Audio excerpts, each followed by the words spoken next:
الحمدللہ رب العالمین والصلاة والسلام علی سید الانبیاء والمرسلین اما بعد اعوذ باللہ من الشیطان الرجیم بسم اللہ الرحمن الرحیم یعتذرون الیکم اذا رجعتم الیہم قل لا تعتذروا لن نؤمن لکم قد نبأنا اللہ من اخبارکم وسیر اللہ عملکم ورسولہ ثم تردون الى عالم الغیب والشہادہ فینبئکم بما کنتم تعملون صدق اللہ العظیم۔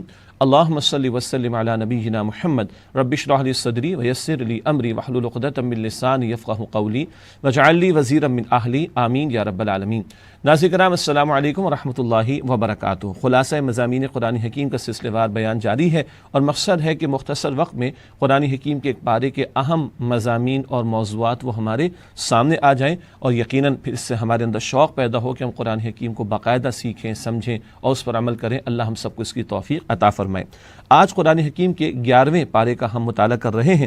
11ویں پارے میں سورہ توبہ کے آخری 5 رکوع یعنی رکوع نمبر 12 تا 16 اور سورہ یونس مکمل شامل ہے۔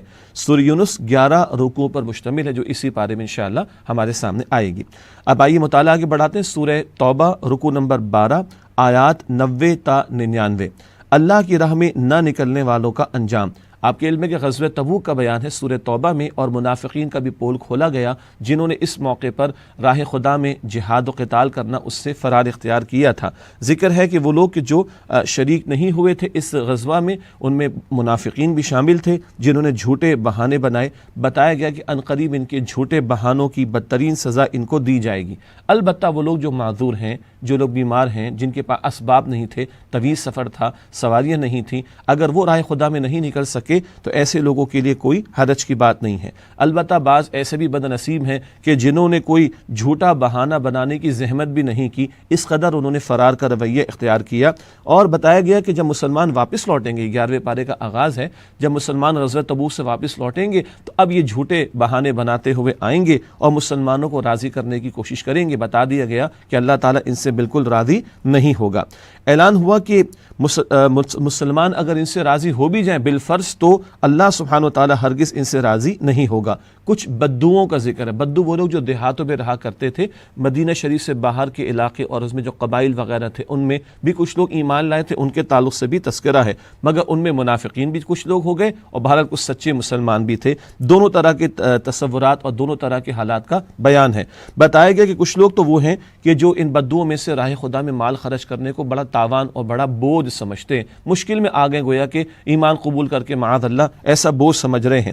بتایا گیا کہ ان کو نبی مکرم علیہ السلام کی صحبت اختیار کرنے کا اور دین کی تعلیمات سیکھنے کا موقع نہیں ملا۔ اگر ایسا ہوتا تو یہ نفاق کے مرض سے بچ جاتے، لیکن اللہ تعالیٰ نے یہ بھی بیان فرمایا کہ انہی میں کچھ لوگ ایسے ہیں جو مخلص لوگ ہیں اور جو واقعی اللہ تعالیٰ اور اس کے رسول علیہ السلام پر ایمان بھی رکھتے ہیں اور اللہ تعالیٰ کی راہ میں خرچ کرنے کو اللہ تعالیٰ کی رضا کے حصول کا، اس کے قرب کے حصول کا اور نبی صلی اللہ علیہ وسلم کی دعائیں لینے کا حصول ان کا ہو جائے، یعنی نبی اکرم علیہ الصلوۃ والسلام کی دعائیں ان کو مل جائیں، اس کا ذریعہ سمجھتے ہیں۔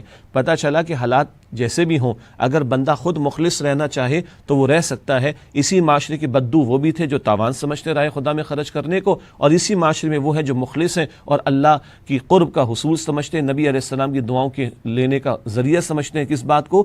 رائے خدا میں خرچ کرنے کو۔ پتہ چلا اصل مسئلہ بندے کا اپنا سچی طلب و تڑپ ہو تو حالات کتنے ہی نہ مساعد نہ مشکل ہوں، بندہ حق پر استقامت کا مظاہرہ کرنا چاہے تو وہ کر سکتا ہے اللہ تعالیٰ کی توفیق سے۔ ان کے بارے میں بتایا کہ اللہ تعالیٰ انہیں جلد اپنی رحمت میں داخل فرمائے گا۔ پھر رکوع نمبر 13 ہے آیات 100 تا 110۔ دین کی خدمت کے لیے سبقت کرنے والوں کی تحسین۔ سبقت کا مطلب کیا؟ آگے بڑھنا۔ آج دنیا میں لوگ سبقت تو کر رہے ہیں، کمپٹیشن میں بہت آگے بڑھ رہے ہیں۔ اللہ تعالیٰ چاہتا ہے کہ تم اللہ کی مغفرت کے حصول میں، اس کی جنت کے حصول میں اور اس کے دین کی خدمت کے معاملات میں آگے بڑھنے کی کوشش کرو۔ مہاجرین اور انصار کی تحسین کی گئی ہے جنہوں نے اول اسلام قبول کیا اور اللہ کے دین کی سربلندی کے لیے جانیں پیش کی، مالوں کو بھی اللہ کے راہ میں خرچ کیا، اور پھر ان لوگوں کی تحسین کی گئی جو عمدگی کے ساتھ ان انصار مہاجرین کی پیروی کریں۔ اس میں ایک مراد قیامت تک آنے والے تمام مسلمان ہیں جو نبی مکرم علیہ الصلوۃ والسلام کے پیارے صحابہ کے نقش قدم پر چلیں گے اور اللہ کے دین کی جد و جہد میں اپنا حصہ ڈالیں گے۔ اللہ تعالیٰ مجھے، آپ کو، ہم سب کو ان میں شامل فرمائے۔ ان کے لیے بھی جنت کی بشارت کا ذکر ہے۔ بتایا گیا کہ منافقین تو وہ ہیں جو راہ خدا میں جان لگانا، مال لگانا، اللہ کے کلمے کی سربلندی کے لیے جد و جہد کرنا، اس سے فرار اختیار کرتے ہیں۔ بتایا گیا انہیں بار بار ذلت کا سامنا ہوگا، موت کے وقت وہ شدید اذیت سے گزریں گے اور آخرت میں وہ دردناک عذاب سے دوچار کیے جائیں گے۔ بتایا گیا کہ کچھ ایسے لوگ بھی ہیں جنہوں نے نیکیاں بھی کی، کچھ برائیاں بھی کر بیٹھے، ملا جلا جن کا معاملہ ہے۔ ان کو امید دلائی گئی کہ آئندہ اگر وہ اپنی اصلاح کر لیں اور توبہ کی روش اختیار کریں اور معاملات کو درست کر لیں، اللہ کی راہ میں صدقہ پیش کریں تو اللہ تعالیٰ معاف فرما دے گا۔ صدقہ جو ہے وہ اللہ کے غضب کو بھی ٹھنڈا کر دیتا ہے، بلاؤں کو بھی ٹال دیتا ہے۔ ان کو راہ خدا میں خرچ کرنے کی توجہ دلائی گئی۔ البتہ کچھ ایسے تین افراد تھے، تین صحابہ کرام رضی اللہ تعالی عنہم اجمعین۔ کعب بن مالک مشہور ہے، ان کا واقعہ بھی مشہور ہے اور ان سے روایت کردہ حدیث بھی بہت مشہور ہے کہ ان سے اس موقع پر تین صحابہ کرام سے خطا کا معاملہ ہوا، یہ نکل نہ سکے، اللہ کی راہ میں ایک کوتاہی ہو گئی اور پھر کوتاہی کا اعتراف بھی بعد میں ہوا، ان کی معافی کا اعلان بھی ہوا۔ ابھی ان کا معاملہ مؤخر کیا گیا، آگے مزید ان کا ذکر آئے گا۔ اور انہوں نے پھر رسول پاک علیہ الصلوۃ والسلام کے سامنے آ کے اپنی خطا کا اعتراف بھی کر لیا تھا۔ ان کی بخشش کے معاملے کو مؤخر کیا گیا، بعد میں آگے چل کے ذکر آئے گا۔ اس کے بعد منافقین کی تعمیر کردہ نام نہاد ایک مسجد تھی جس کو قرآن مسجد ضرار کہتا ہے، یعنی یہ نام نہاد تھی اور یہ منافقین نے تیار کی تھی۔ ایک دشمن رسول، ایک عیسائی راہب تھا ابو عامر خزرجی، اور اس نے اس کو ایک ٹھکانہ بنانا چاہا مسلمانوں کے خلاف سازش کرنے کے لیے۔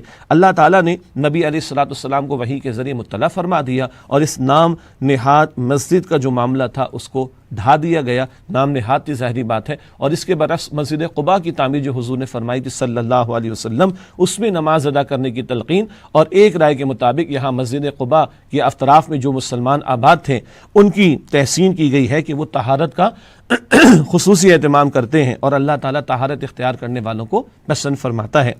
پھر رکوع نمبر 14 ہے سورہ توبہ کی آیات 111 تا 118، اللہ تعالیٰ کے ساتھ عہد اور اس کا تقاضا۔ زندگی بھر کا عہد بندہ مومن نے اللہ تعالیٰ سے کر رکھا ہے، اس کے تقاضے کیا ہیں وہ یہاں پر بیان کیے گئے۔ اللہ تعالیٰ نے ایمان والوں سے ان کی جان و مال کا سودا کر لیا، اللہ کو کسی سودے کی حاجت نہیں، یہ تو اللہ تعالیٰ ہماری ترغیب و تشویق کے لیے بیان کر رہا ہے، اور فرمایا کہ اس کے عوض ان کے لیے جنت ہے، اور یہ ایمان والے راہ خدا میں جنگ کریں گے، مراد اس کے کلمے کی سربلندی کے لیے کفار کو اور دین دشمنوں کو قتل بھی کریں گے جب اس کا موقع آئے گا، اور خود اللہ کی راہ میں جام شہادت بھی نوش کریں گے۔ بتایا گیا کہ یہ کون لوگ ہیں؟ اہل جنت، جن کے لیے اللہ تعالیٰ نے جنت کا وعدہ کیا، ان کی صفات کا بیان ہے کہ وہ توبہ کرنے والے اور وہ اللہ تعالیٰ کی حمد کرنے والے، رکوع سجدہ کرنے والے ہیں۔ اسی طریقے سے دنیاوی لذتوں سے کنارہ کشی، اس معنی میں کہ وہ دنیا میں ڈوب نہیں جاتے اور اللہ کی حمد کرتے ہیں، نیکی کا حکم دیتے ہیں، برائی سے روکتے ہیں اور اللہ تعالیٰ کی حدود کی حفاظت کرنے والے ہیں۔ یہ صفات اہل جنت کی بیان کر کے فرمایا کہ ایسے صفات کے حاملین لوگوں کو جنت کی بشارت دے دی جائے۔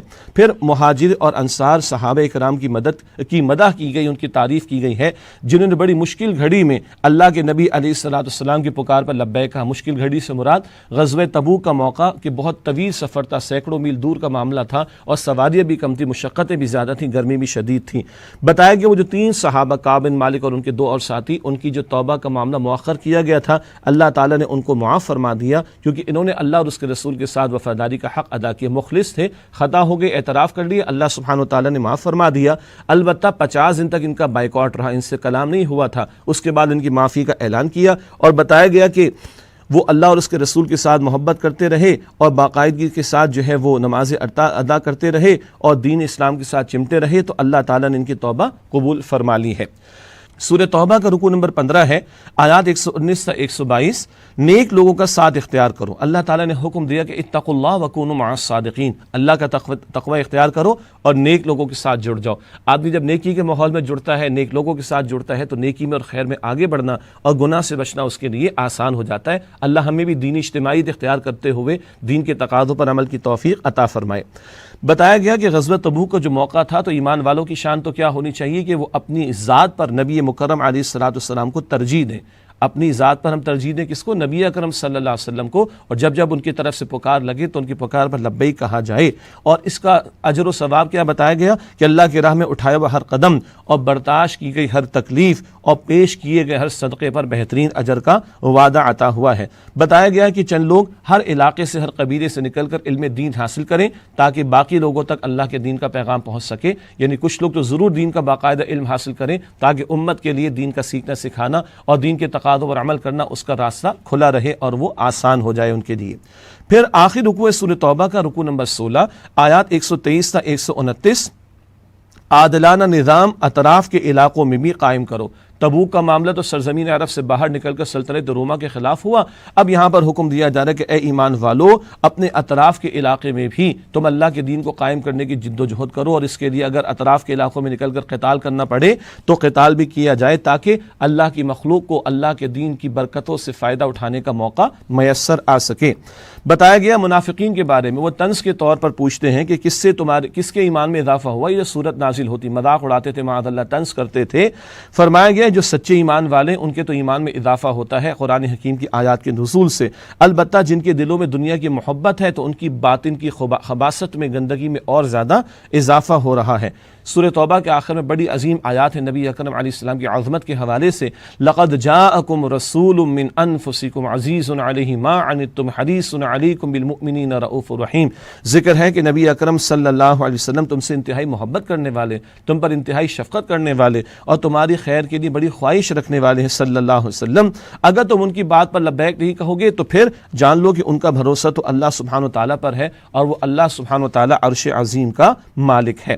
یہ الحمدللہ سورہ توبہ کے مضامین کا کچھ ذکر ہمارے سامنے آیا۔ اس کے بعد 11ویں پارے میں سورہ یونس ہے جو کہ مکی صورت ہے۔ سورہ توبہ آپ جانتے ہیں کہ مدنی صورت ہے، اب مکی صورتوں کا سلسلہ۔ 11ویں پارے میں سورہ یونس اور کافروں پر اتمام حجت کا بیان، حق واضح کر دیا گیا، دو ٹوک انداز میں اتمام حجت کا معاملہ ہو گیا۔ یہ ذکر اس سورہ مبارکہ میں ہمارے سامنے آئے گا۔ سورہ یونس کا پہلا رکوع آیات 1 تا 10، مظاہر قدرت پر غور کر کے ایمان حاصل کرو۔ جا بجا اللہ تعالیٰ کی قدرت کی نشانیاں موجود ہیں، وہ جو اللہ کو نہیں مانتا اس کے لیے بھی ہدایت کا سامان، اور وہ جو اللہ کو مانتے ہیں ان کے لیے اللہ کی عظمت ان کے دلوں میں بڑھ جائے اور اللہ کی محبت دل میں بڑھ جائے، انہیں اللہ کی اس کائنات کے مظاہر میں غور و فکر کرنا چاہیے جو قدرت کے مظاہر جا بجا پھیلے ہوئے ہیں۔ بتایا گیا کہ اللہ تعالیٰ نے 6 دنوں میں آسمانوں اور زمین کو بنایا، سورج و چاند اللہ نے تخلیق فرمائے، رات دن کا نظام اللہ سبحانہ وتعالیٰ نے بنایا، پوری کائنات کے معاملات کی تدبیر وہی اللہ تعالیٰ فرما رہا ہے، اور جو لوگ ان مظاہر پر غور کر کے ایمان لاتے ہیں وہ جنت میں ہوں گے، اور جو بدنصیب دنیا کے حسن میں کھو کر غافل ہو گئے ہیں وہ بہرحال جہنم کا عذاب پائیں گے۔ اللہ ہمیں جہنم کے عذاب سے بچائے، اللہ ہم سب کو جنت الفردوس عطا فرمائے۔ اس کے بعد رکوع نمبر 2 آیات 11 تا 20، کیا من گھڑت معبود شفاعت کریں گے؟ یہاں ذکر آیا ہے کہ کفار کی طرف سے مطالبہ تھا کہ قرآن کو بدل ڈالیے یا کچھ اور تبدیل کر کے لے آئیے، یا کچھ اور ایسا لے کر آئیے جو ہمارے لیے قابل قبول ہو۔ بتا دیا گیا اللہ کے رسول تمہاری خواہشات کی پیروی تھوڑی کرتے ہیں، وہ تو اللہ کے حکم کے پابند ہیں۔ اللہ نے قرآن جیسا عظیم معجزہ عطا فرمایا، اسی کو مانو، اسی میں تمہارے لیے خیر ہے۔ بتایا گیا کہ جو تم نے خود ساختہ معبود اختیار کر رکھے اللہ کو چھوڑ کر، یہ تمہارے حق میں کوئی سفارش کرنے والے نہیں، معبود برحق تو اللہ سبحانہ وتعالیٰ، تمہاری جھوٹے معبود ان کے بارے میں تمہارے تصورات یہ باطل ہیں۔ تیسرا رکوع سورہ یونس کا آیات 21 تا 30، فرشتوں اور اولیاء اللہ کا مشرکین سے اعلان بیزاری۔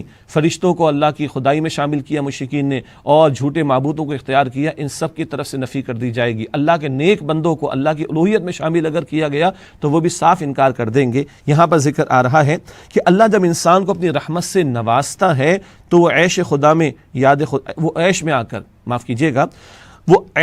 آ کر یاد خدا سے غافل ہو جاتا ہے۔ یہ بڑا اہم مسئلہ ہے، اس کو سمجھ لینا چاہیے۔ رحمتیں ملتی، آسائشیں ملتی، بندہ غافل ہو کر عیش میں پڑھ کر یاد خدا سے غافل ہو جاتا ہے۔ البتہ ذرا کوئی تکلیف آتی ہے تو خوب اللہ کو یاد کرنے لگ جاتا ہے۔ یہ تو مفاد پرستی کا معاملہ ہو گیا، ہر حال میں اللہ تعالیٰ کو یاد رکھنا چاہیے۔ مشرکین کے بارے میں ذکر ہے، جب کشتیاں ان کی سکون سے چلتی ہیں بڑا لطف اندوز ہوتے ہیں، بڑی عیاشیاں کرتے ہیں، اور ذرا کہیں طوفان آ جائے، کشتی بھور میں پھنس جائے تو پھر سارے جھوٹے معبودوں کو چھوڑ کر ایک اللہ سبحانہ وتعالیٰ ان کو یاد آتا ہے۔ پھر وہ کہتے ہیں کہ اگر اس مصیبت سے اللہ نے بچا لیا تو وہ دوبارہ پھر اللہ کی نافرمانی نہیں کریں گے، لیکن جب اللہ بچا کر خشکی پر لے آتا ہے تو پھر وہ اللہ تعالیٰ کی نافرمانی کرنے لگ جاتے ہیں، عہد کو توڑ دیتے ہیں۔ ہم بھی غور کریں، مشکل آتی ہے تو اللہ تعالیٰ یاد آتا ہے، اس کے بعد کیا ہوتا ہے؟ مشکل دور ہو گئی تو اللہ کو بھول جائیں گے۔ استغفر اللہ، اللہ اس سے ہمیں محفوظ رکھے۔ مشرکین کو بتائے جو عہد توڑ دیتے ہیں ان قریب اس بد عہدی کی سزا ان کو مل کر رہے گی۔ قیامت کے دن کا بیان، کچھ چہرے اس دن روشن ہوں گے اور وہ ابدی جنت کے مزے لوٹ رہے ہوں گے۔ اللہ تعالیٰ یہ روشن چہرے ہم سب کو عطا فرمائے۔ اور کچھ چہرے ایسے ہوں گے جو نافرمانوں کے ہوں گے، جو سیاہ ہوں گے، وہ جہنم کی آگ میں جل رہے ہوں گے۔ مشرکین فرشتوں کو اور اللہ کے نیک بندوں کو اللہ کے ساتھ شریک ٹھہرا رہے ہیں، یہ سب لوگ ان کے شرک کا قیامت کے دن انکار کریں گے، بیزاری کا اعلان کریں گے، اور کہیں گے ہم ان کے پکارنے سے اور ان کی باتوں سے، ان کے شرکی عمل سے بالکل بے خبر تھے۔ اس وقت مشرکین کو اندازہ ہو جائے گا کیسے غلط اور بھونڈے ان لوگوں نے عقائد اختیار کر رکھے تھے۔ اس کے بعد سورہ یونس کا 4واں رکوع ہے، آیات 31 سے 40، حق کے اعتراف پر مجبور کرنے والے سوالات۔ فطرت انسانی میں توحید کی معرفت موجود ہے، جا بجا قرآن دلائل دے کر غور و فکر کی دعوت دیتا ہے۔ پوچھا گیا کون ہے جو آسمان و زمین سے ان کو رزق دیتا ہے، کون ہے جو بصارت و سماعت کا اختیار رکھتا ہے، کون ہے جو مردہ کو زندگی اور زندہ کو موت دیتا ہے، اتنی بڑی کائنات کو چلانے والا کون ہے، اس کی تدبیر کرنے والا کون ہے، کس نے پہلی مرتبہ کسی شے کو پیدا کیا دوبارہ وہی اس کو دوبارہ پیدا کرنے پر قادر ہے، کس نے سیدھے راستے کے لیے ہدایت کے لیے کتابیں نازل فرمائی۔ ان تمام سوالوں کا جواب تو یہی ہے، یہ سب کچھ اللہ ہی کرتا ہے، تو پھر یہ لوگ غیر اللہ کو، جھوٹے معبودوں کو اللہ کو چھوڑ کر کیوں پکارتے ہیں۔ پھر رکوع نمبر 5 سورہ یونس کی آیات 41 سے 53، دنیا کی زندگی کی مدت ایک گھڑی یا اس سے بھی کم ہے۔ بتایا گیا جب قیامت کے دن لوگوں کو کھڑا کیا جائے گا تو محسوس کریں گے دنیا کی زندگی کی مدت ایک گھڑی یا اس سے بھی کم تھی۔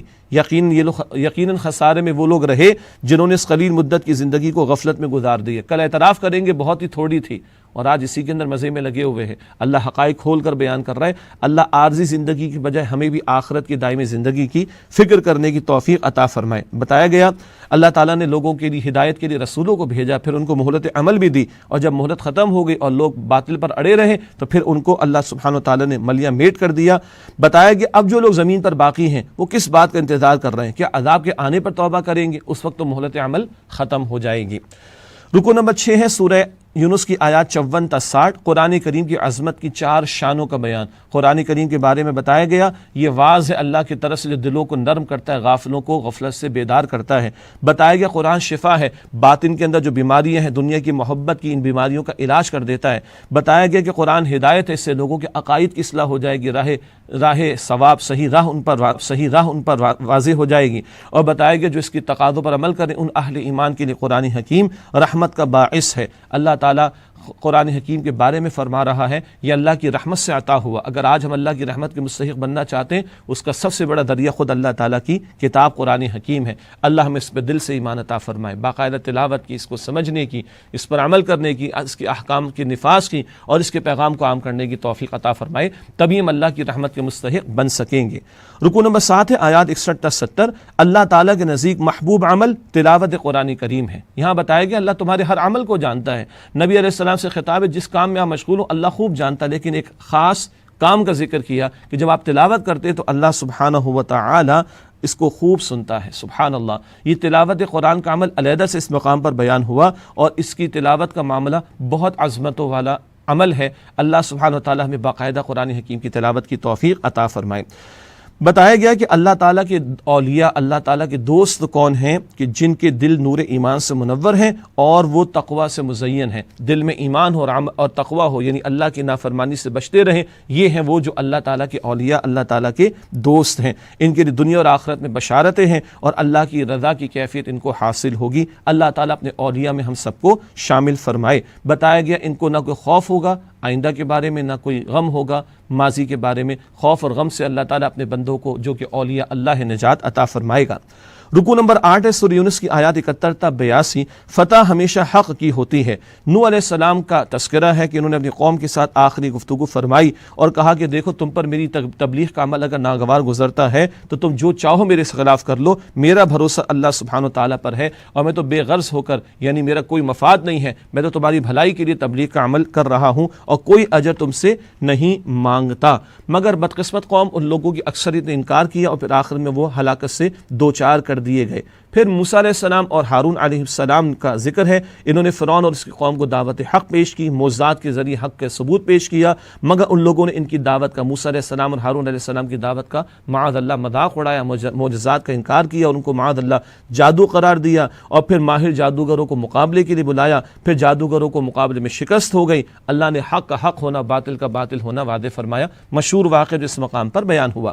رکوع نمبر 9 ہے آیات 83 تا 92، بنی اسرائیل کا اول قبلہ خانہ کعبہ تھا۔ موسیٰ علیہ السلام کا دور ہے، فرعون اور اس کے لاؤ لشکر کے لوگ ظلم و ستم کر رہے تھے، چنانچہ موسیٰ علیہ السلام نے قوم کو صبر توکل کی تعلیم دی اور فرمایا کہ دیکھو اپنے گھروں کو قبلہ رخ بنا کر مسجد کی صورت دو اور وہاں نماز قائم کر کے اللہ تعالیٰ سے مدد کی التجا کرو۔ معلوم ہوا کہ ان کے لیے بھی خانہ کعبہ ہی قبلہ تھا، کیونکہ ہیکل سلیمانی جس کو بعد میں یہود نے اختیار کیا وہ تو بعد کی تعمیر ہے، تو خانہ کعبہ ہی ان کے لیے قبلہ مقرر کیا گیا تھا۔ پھر موسیٰ علیہ السلام نے اللہ تعالیٰ سے فریاد کی کہ اللہ فرعون اور آل فرعون ان کو تو نے خوب اسباب دیے، اے اللہ ان کو غرق کر دے، اے اللہ ان کو برباد کر دے، کیونکہ تیرے راستے سے لوگوں کو روکتے ہیں۔ اللہ سبحانہ وتعالیٰ نے فریاد سن لی اور فرعون کو اس کے لشکر سمیت جو ہے وہ غرق کر دیا۔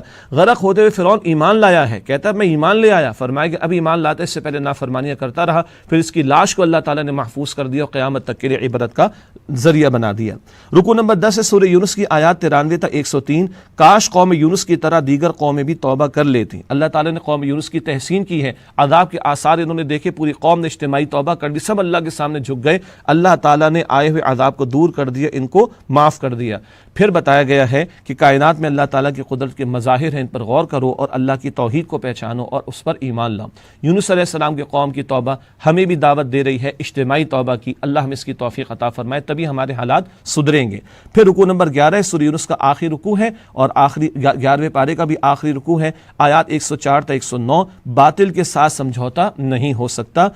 مکی دور کے آخر کا بیان ہے، سرداران قریش نبی اکرم علیہ السلام کے سامنے ہیں اور آپ صلی اللہ علیہ وسلم ایک بڑے طویل عرصے سے ان کو دعوت حق پیش کر رہے تھے، مگر یہ بتوں کی پرستش پر ڈٹے رہے اور معبود واحد اللہ سبحانہ تعالیٰ کی عبادت کو انہوں نے اختیار نہیں کیا۔ اب اللہ کے نبی علیہ السلام سے دو ٹوک انداز میں کہلوایا جا رہا ہے کہ آپ علیہ السلام تو اللہ کے سوا کسی کی پرستش نہیں کریں گے، اللہ ہی ہے جو کل نفع نقصان کا اختیار رکھنے والا ہے، اللہ نے حق نازل کر دیا، جو قبول کرے گا وہ جنت پائے گا اور جو رد کرے گا اس کے لیے جہنم کی بھڑکتی ہوئی آگ ہے۔ اور آخر میں نبی اکرم علیہ السلام کو قرآن کریم کی پیروی کرنے، حق پر ڈٹے رہنے کی تلقین اور اس کے ذریعے اہل ایمان کو حق پر ڈٹے رہنے کی تلقین کی گئی ہے۔